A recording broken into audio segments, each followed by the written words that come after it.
We live in a world of Skype and YouTube. How do you optimize your body language for video? Welcome to Tea at Taxevity, where you get insights from insiders, our many clients and friends. I'm Pramod Sharma, the actuary at Taxevity, and I help people who care about sustainable financial independence harness the power of life and health insurance. Our guest today is Mark Bowden. Welcome, Mark. Hey, great to be here, and thanks for the tea. Thanks for joining us. What do you do when you're not being interviewed? So, if I'm not being interviewed by you, often I'm being interviewed by somebody else. I do a lot of interviews like this, which is great because people are interested, really engaged in this area of nonverbal communication, body language, communication. It's really important. Well, always has been for human beings, but I think people today in this technological age where video is available to people, public speaking is so important. The rise of kind of TED has made being able to talk about what you do to an extent almost ubiquitous. Communication is massively important. So I'm out training people around that, either through my keynotes or through my training sessions with organizations or one-to-one with individuals. Mm-hmm. Do you find that people are generally aware of the importance of body language these days? So I would think, yeah, they're aware, maybe to an extent, but do they have any technique, any understanding, any theory around how they might be able to use it to their advantage? So I think, and actually the reality is that most of the time we're just not aware of body language. It's a self-working thing. It's our unconscious mind puts it into play on the whole in order to get an effect that might help us. Yeah. And so are we consciously aware of it? No, we're not consciously aware of it most of the time. Some people might be aware of it sometimes. Hopefully people who I train, when they're communicating and when the communication is important, hopefully at those points, if they've trained well with me, they'll be aware of it. Mm-hmm. Do you find that generally body language has been improving? Well, I would say body language is not going to improve in terms of unconsciously. Mm-hmm. But I was thinking more in terms of we've got your training, etc. We watch our TED Talks, sure. And so vicariously we're seeing really good speakers. So I'm just wondering whether just by doing some of those things and our awareness, we're getting a little bit better. So look, we might get conscious of good speakers' body language, or a good performer's body language, or a good manager's or leader's or salesperson's body language. But in the end, when that position of stress comes to us, when we're under pressure, we may not be able to reproduce what we saw that was good. So even though we got aware of great body language that serves the purpose, will we be able to produce that? That takes some training to be able to use your body language strategically in order to get a result. And that's what I train people in. Yes, and that's a really good point you're making, because I know that in my own case that was a struggle, is that I could understand that body language was important, but then what do you do? And I found that your book, Winning Body Language, was very helpful because in my case, I needed to understand some theory behind it. And you talk about the truth plane Sure. and some of these things. It's like, okay, it's not just made up stuff where it's someone's opinion, there's some theory behind it. Sure, I really thought about this. Well, I've spent most of my life engaged in this area of nonverbal communication, fascinated by it, just trying to work out, why is it there? How is it there? What's its function? How can we find tools and techniques to be able to use it on purpose? I don't know many people on the planet who've put as much time, effort, and obsession is probably the best way to rightly call it, into this area of communication. So yeah, I think Winning Body Language is a really good book. Within not that you're biased, not that I'm biased, but I think it was frankly groundbreaking in terms of being a book that looked at how to present your body language rather than looking at, how can I get the upper hand on you by being able to mind read you because, you're doing this or... There are some interesting and useful books around that, but they'd already been written. There are some uninteresting and unhelpful books around that as well. And they've also been written. They've also been written. But I wanted to create an area of work which was well thought out and helpful about how you use body language to influence and persuade. You probably get some standard questions about body language. More recently, have you been starting to get newer questions that people were not asking in the past? Yeah, so I guess, since social media has become more ubiquitous, more common, there are more questions around social media and, how does Twitter affect body language? How does Facebook affect body language? Really? Yeah, for sure. Okay, now you've raised that question. So how does Twitter, for instance, affect body language? So the interest there for me is, and I guess people ask those questions because maybe they're trying to say, look, body language doesn't count all the time, does it? Okay. I think that's what I think, and that might be a negative bias that I have on it, but I think they're trying to say, look, body language isn't important all the time. So here's what I'd say to that, is that regardless of the medium by which you're communicating to people, the brain, somebody's primitive brain that's receiving that communication, wants to know the intention and feeling of the person sending the communication. And our primary way of understanding somebody's feeling and intention is looking at their behavior and hearing the tonality of their voice, and also seeing the environment that they come in.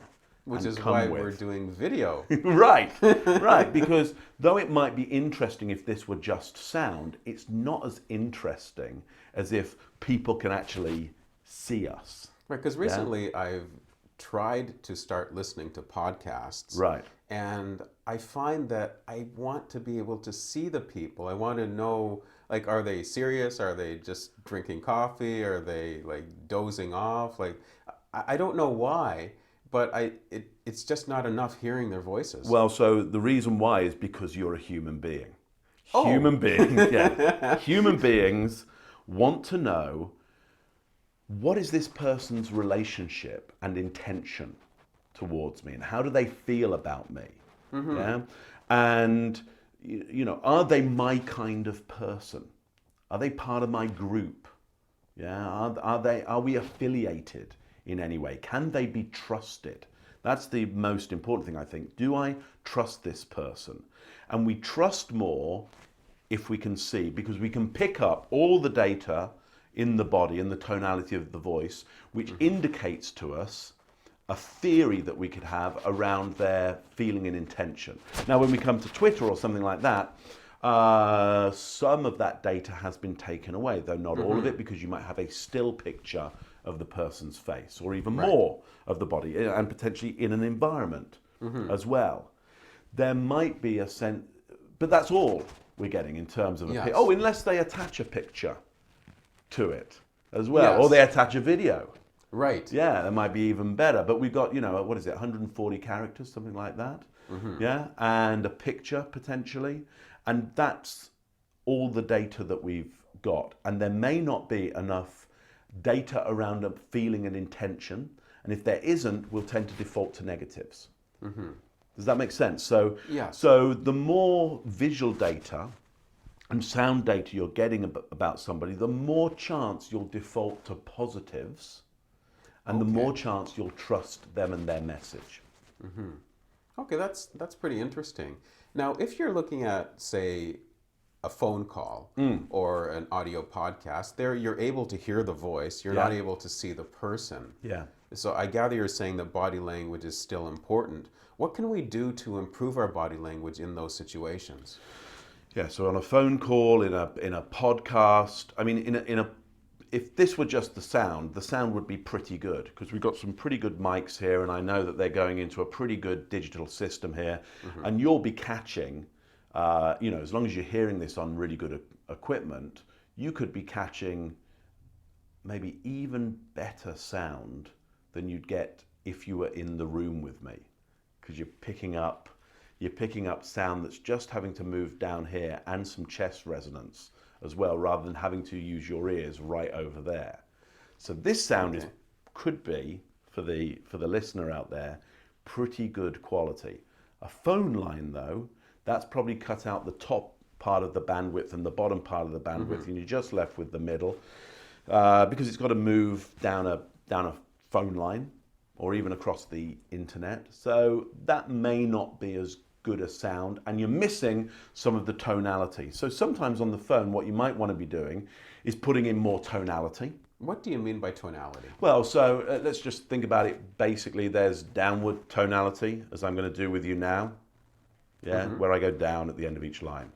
Okay. Here, and if I constantly do downward tonality, I'm starting to fall asleep. you're starting to fall asleep, because one of the things that this does to your primitive brain is it's the signal for it's over, it's done, it's time to sleep. So if I read a child a bedtime story, I might go, in the great green room, there was a telephone and a red balloon and a picture of the cow jumping over the moon. There were 3 little bears sitting on chairs.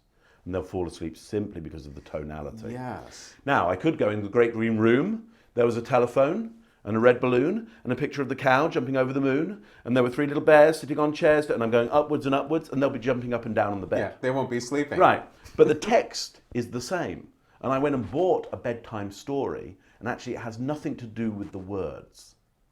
The command for sleep, the intention for sleep is in the tonality, not in the words. Okay. Upward intonation, like that, says something's going to come next. It's an alarm tonality, something's going to happen. If I make statements to you, as I'm doing now, but with upward intonation, it'll get annoying after a while, because verbally I'm making a statement, but tonally I'm not. It's a question. So you can see how, and those are just some basics. Upward intonation, downward intonation, there's straight intonation. Some of that intonation can disappear when the sound quality isn't good. Well, how can you increase the intonation? You can use your body language to do that. In my system, you know, for example, you'll get more upward intonation if you bring your hands up to chest height. Oh, even though you're just talking on the phone? Even though you're just talking on the phone, as hands come up higher, intonation tends to go up higher and go up at the end of each line. Your voice gets higher, in fact, and there's this upward inflection at the end of each line. If you hang your hands down by your sides, the voice will naturally go lower, and there'll be the downward intonation. If you hold your hands at belly height, what I call the truth plane, navel height, you'll get more of a straight intonation. So you can change intonation by using your body language. If I wanted to make my phone voice more exciting, I might stand up, for example. Gives me more resonance, get some movement going, it'll put more intonation into the voice. But one of the things I can do is just include more emotional words when I'm on the phone, because you're not going to hear necessarily the emotion in the voice. Interesting. Okay, so we've talked about, say, just audio, where it's just the voice. Then another level that's a little beyond that would be something like a Skype call. Sure. So now you get to see the person and maybe their nose hairs and their chin, because the cameras seem to be like down too low. Yeah. How can people get better when they're in a Skype call, for instance? So that's interesting. Let's just talk about that camera level thing, because that's a standard and a basic of TV and film. And the people who know about cameras really well are TV and film, because, you know, film has had cameras since the Victorian age. Otherwise it's not film. Otherwise it's not film. Okay? TV has had cameras for a long time, and so they know what they're doing. So if you want to know how to use cameras, take a TV or film course, or watch TV and film and think, so how are they doing that? Or read some books. Here, at the moment, the camera we've got here is higher than my eye line at the moment, which means the audience, you guys at home watching this, or in the office watching this, you should feel taller than me. at the moment. You should feel like you have some kind of advantage over me. So they should feel pretty good about that camera angle. We could bring the camera angle to more, I'm just going to try to sit up in the chair here. Actually, I'm going to push myself up to about there. My guess is, and I could be wrong, but my guess is that's probably you're on eye level with me now, so that maybe you feel on an equal status to me. Yeah? And now, you know what I'm going to try to do, but you maybe you'll have to tell me if I go completely out of shot. I'm going to bring myself up above, okay, that's out of shot. Is that up above their eye level, do you think? Yeah, just there. So now I should feel taller than you, yeah? And each of those has an effect. Okay, now what tends to happen when you're doing a Skype call with your computer monitor or whatever it is this thing is looking up the nose. Yes. The audience is down low, they're seeing right up your nose, yeah? Here's what I do, every time I do a Skype call, is I get a box, Okay. yeah, and I'll be sitting often, and I'll put my laptop on a box, which means it's very hard to operate because now that's up there. But the camera is now at eye level for me or above.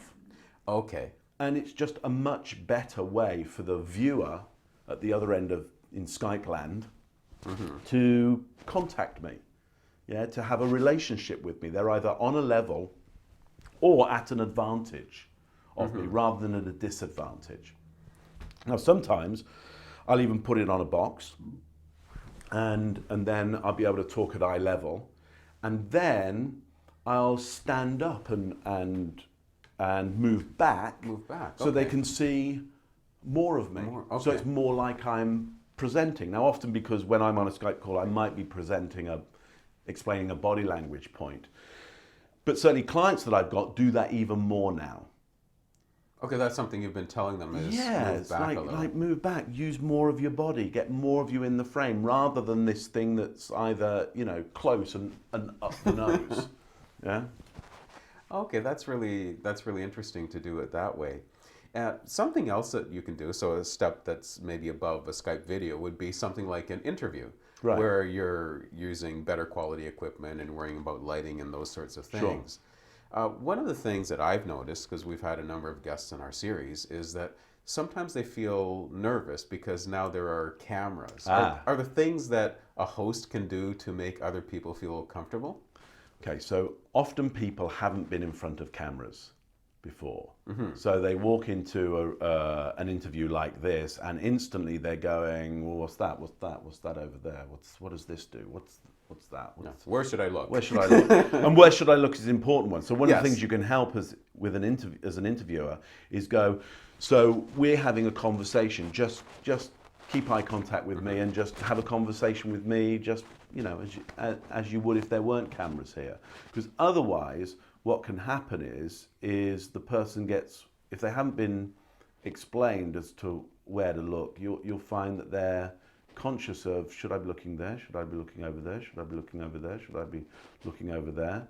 And they can look very nervous and anxious around that. But you'll notice if I just keep eye contact with you and talk to you, yeah, the audience over here, they're able to see the quality of that relationship. Yes. Yeah, and so they, you know, out in TV land, out there at the moment, the viewers are getting a sense of a relationship with me via my eye contact with you. But equally so, I could talk directly to them, so I just look straight down the lens and I talk to them, you know, like I'm talking to you, but I'm imagining them out there. Yeah? Yes. So, but I've got to be definite. I can't be talking to them out there and trying to talk to you at the same time. But I could choose. I could do some to them out there, you know, so I say hi to you and then I come back to you. Right, so there you're being deliberate. There I'm being deliberate and definite, you know, and then I've decided that I've finished with you and I want to bring this next point out to them. It's about being deliberate, and that's deliberate body language. Eye contact is part of body language. It's a targeting exercise, and I'm saying, you're the target, and I'm clear about that, and now I'm going, you're the target, and I'm clear about that. So it's that clarity of eye movement can be Right. important. What we do is we tell people what the framing is so they know what will show on the camera, and then Right. also where they should be looking, which is generally at me. Then we say that if they want to do something dramatic, then they can look at the camera. Yeah. But the drama is in the choice rather than there is a certain drama in in that, but whether it's entertaining, I'm not sure.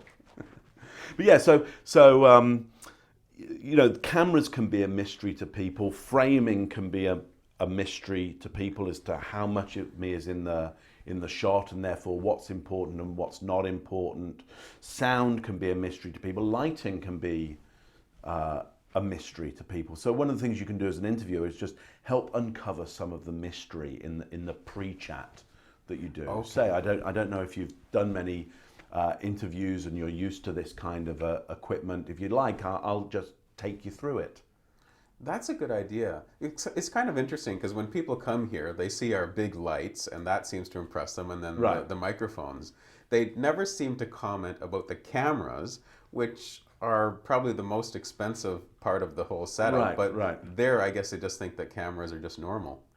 Yeah, I mean, I guess, you know, the light often will make a most impression because it's brighter than most people ever have in their house. Right. Yeah, and you know, people have seen cameras now, maybe more. Yes. But they haven't seen lights like this, maybe so much.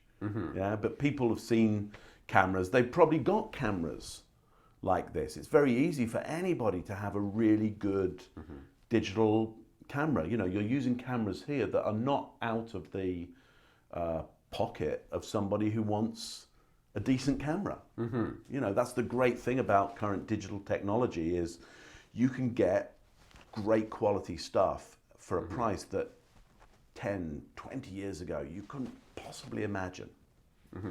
Nowadays, people are watching more content on smaller devices like smartphones. Right. And so there's one thing to watch someone on a great big screen. Yeah. There you can have fill less of the frame and still look good. But on a smaller screen, do you think, where you lose subtlety, do you think people need to modify their body language?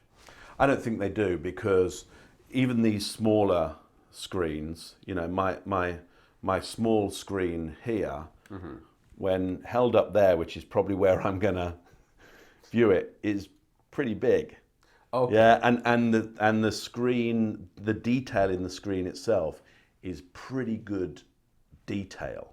So it's not like it's on a small screen, but I'm going to put it across the other side of the room like I do my big screen TV, or I'm going to put it 30 feet away like I do a cinema. We tend to walk around, you know, looking at these things like this.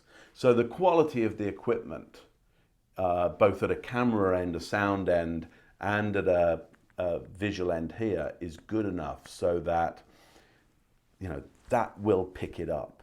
And if it picks it up, it's going to come out this end. In fact, if you were to put, you know, as I see you guys have, if you were going to put money anywhere, the place where people don't put their money is in the sound and in the light. Okay. Yeah, that's where they think, oh, you know, I don't know whether that really matters. If you can't see it and you can't hear it, it's no good, essentially. And it doesn't matter how good your camera is, if you haven't lit it, the camera just stands less chance of picking it up. Even if it's a good digital camera whereby they can work in low light very, very well, why would you ask them to do that hard work when it doesn't take much to stick up some lights or position yourself with some good daylight on you if possible? And again, you know, sound is something that people don't pay enough attention to. The sound that a camera will pick up, it's kind of in-house sound, usually isn't quite good enough compared to the picture. So I would be trying to get some external sound devices of some sort. Say if you're say on a Skype call, then you probably have a microphone in your computer or on your webcam, etc. Do you think that's good enough, or do you think for better sound you should maybe have an external microphone?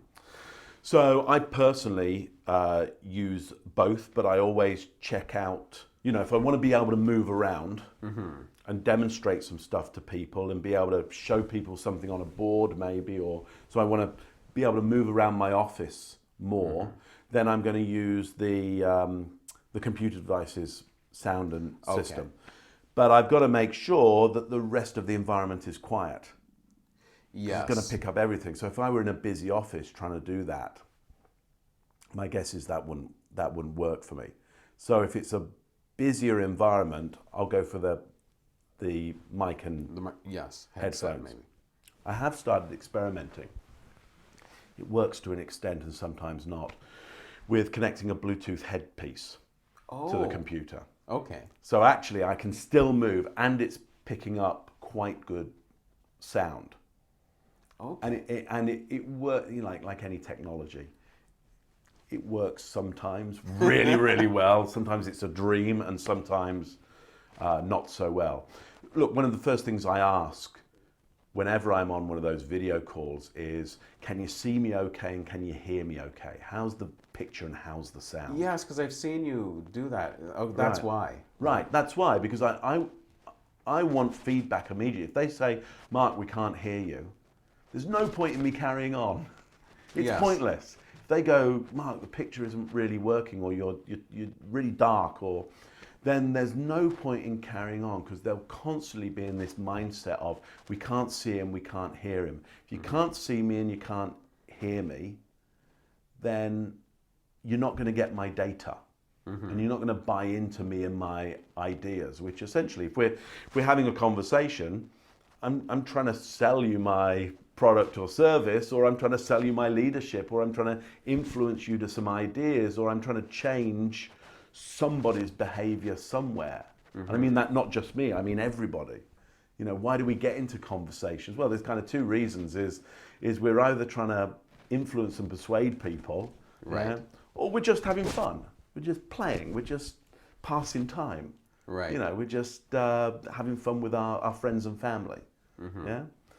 So yeah, you've got to be seen. You've got to be heard. You've got to pay some attention to that, and you've got to check out with the audience: am I being seen? Am I being heard? Yeah, you've given us lots of great tips. Is there a key message you'd like to leave with the viewers today? Oh, that's a nice question. Is there a key message? Oh yeah, look, yeah. If there was anything, I would say, just if you're interested in doing video, as people should be, because it's a really clever way, powerful way, impactful way of getting your message across. If you're interested in doing that, just start thinking about it as a medium a little bit more. Just for every, minute that you think about the content that you're going to put on it, spend 2 minutes thinking about the medium. And what do you mean by that? Well, so people tend to spend most of their time thinking about their content. You know, is my content going to be good enough? Will I be able to present my content well? Will it be good content? Will they like the content? Is it smart content? Will people think I'm smart? And then they go, oh yeah, we've got to put up the camera. Oh yeah, we've got to do this. Okay, yeah, those other things should be taken. Right, and they don't think, for this content to get the result I want it to get, where would the camera be? Where should I be in the world? What should the environment be? Should I be talking to somebody or should I be talking to the camera? If I'm talking to somebody, who should that somebody be? Right. Yeah, that's thinking about the medium rather than thinking about the content. And what's the best way for people to reach you? The best way is to go to my website, which is truthplane.com, TRUTHPLANE, truthplane.com. You'll find lots of videos with me talking about this stuff and other stuff there, and there's a contact page there, and you're very welcome to contact me there, watch the videos, read the books. Just get involved. If you're excited and interested by body language, human behavior, and communication, then get on that website and walk around. And if you've got questions, email me. Thanks very much for dropping by. My pleasure. Again, thanks for the tea. Thanks for joining us for Tea at Taxevity. The Taxevity Insurance Advisory helps you understand insurance and bridges gaps in your coverage. There's no premium for peace of mind. How healthy is your insurance?